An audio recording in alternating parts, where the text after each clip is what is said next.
Jahan Tomasoslar, Fiyakar'ın häzir fırsatynda Kazak medeniyeti bilen tanışak ýörüň onunla. Seyahatçiler, ine bu Nur Sultan'a yerleşen at ayloğunu belli bir bayramçılıklarda Kazakstan'ın medeniyetini anlayan, etnografiýasyny görkezýän gyzykly sergiler we çadırlar gurnalyp, gelin seyahatçylara Kazakların medeniyeti bilen tanışmany mümkinçilik bolýar. Elbetde Kazak medeniyeti biz türkmenler üçin daşda. Bu yerde orta milli bedegler esasına yerine getirilen yerde Kazak milli saduraly bolan dumduranyň ýasalýan fırsatlaryny görmek bolýar. Näçe günden dumbura saduraly taýýar bolýar. Sen bilen bir ay töweregi. Dumbura türki halklaryň medeniýetine mahsus bolan çetilip çalýan saduraly.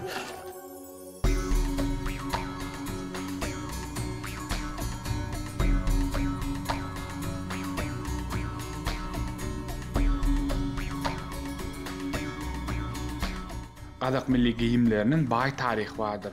Eger Kazaklarda libasa kaşan görünüş bermeli bolsa, ol ýürüti bedegilerin üstülen yerine ýetirilipdir.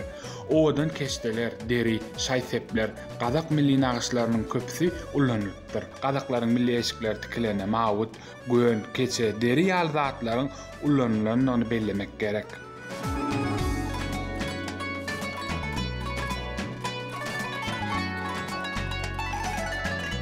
Kazakstany keçeden köp geyimler tikilýär. Ol taýýarlananda ak ýün ulanylýar we aýratynam goýunyň boýundan inçe tutuk gymmatly hasaplanýar.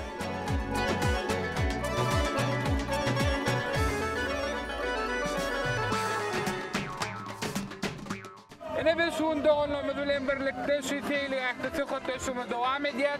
Men söhbetleşim Sakatullah. Ene şu ýerde siz özüňiz milli aýdym sagaňyz bilen çykyşlaryňyz çyksa diýen milli eşiklerini diýsen ajaýyp türkmen halky bilen Kazak halkynyň gadymdan gelýän medeniýetleri biz birleşdirýär-de. Söhbetleşmemiz siz bilen dowam etsek. Meniň atym Sakatullah. Biz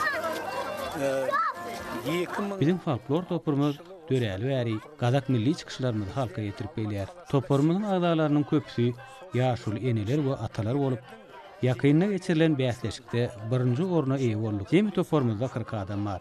Adymdan bize miras salan köne aýdymlarymyzy ýerine ýetirýär. Bu ýerde çykyş edip ýörünmüz bolsa 6-7 gün boldy. Milli giyimler, ýaşaýyş medeniýeti, milli çykyşlar bu ýerde ýaýlanlanýar. Jatyrmyz. Osa muna Kazak üýüniň içinde oturup beş ýerde jürüp aýtyp jürmüz. Sonduktan bul bizdiň özümizdiň tөл önerimiz burundan gelip jatkan. Bir jagынан kalgan nasihatlaw, ekinji jagынан ultuk kiyimlerimizni körsetip. Biz endi türkmen menen Kazak ýejelden dos, birge ösken. Onu soň Hemem goňşy. Ýa, mene bige Kazaklar Türkmen'e turup jatır. Bizde Türkmenler turup jatır. Sondan dostastygymyz bizning jalgasa bersin. Bizning änimiz de, sözümüz de, tilimiz de bir. Sondan osu dostlygym jalgasyn. Sizlerden öşür kegenleriňizge rahmet. Köp sag bolun. Bizim milli libaslarymyz gadim döwürlerden bäri ýyly, at menende amatly, göze gelýär bolupdyr. Häzirem bu adat dowam edýär. Atalarymyzyň bir näçe tüýlü haýwanlaryň derilerinden doğanlaryň ýakalaryna dakyp giyinipdirler. Mine yerden Norkadan soňgeýin mına basyn börk kıp kiygen, burun mınanday kalpak bolgan.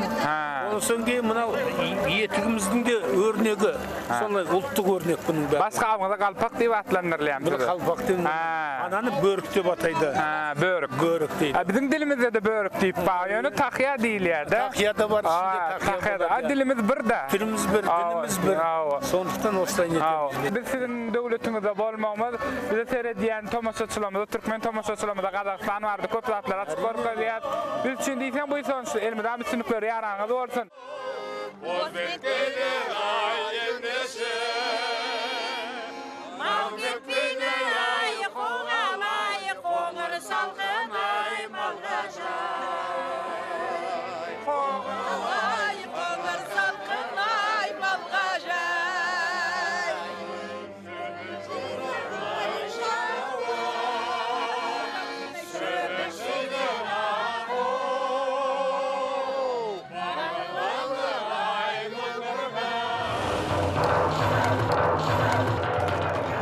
Milli sunugatyň beýlik görnüşleri ýaly tansam, göçüp gonyp ýören çarwalaryň durmuşynda gadymy döwürlerden bäri hem bar eken. Seper kesbiniň üssü bilen oň ähli aýratlygyny görkezipdir. Gazak halky bayramçylyklaryny, dostlary bilen duşuklaryny, toýlaryny, oturuşlaryny aýdym saatly geçirmändir. Olaryň tans edip başlamagyna dombura saguraly ýeterlikdir. Gadymy döwürlerden masla gadak tansyny goty nesilden nesile geçip her urugyň öz öňüne geçilmedik usady bolupdyr. Aý tansy her hil görnüşde gazaklarda milli tanslar ýerine ýetirilýär. Gazaklaryň tanslary durmuşy we dawaraly, ýekelikde ýardy toparlaýyn ýerine ýetirilýän tanslara bölünýär.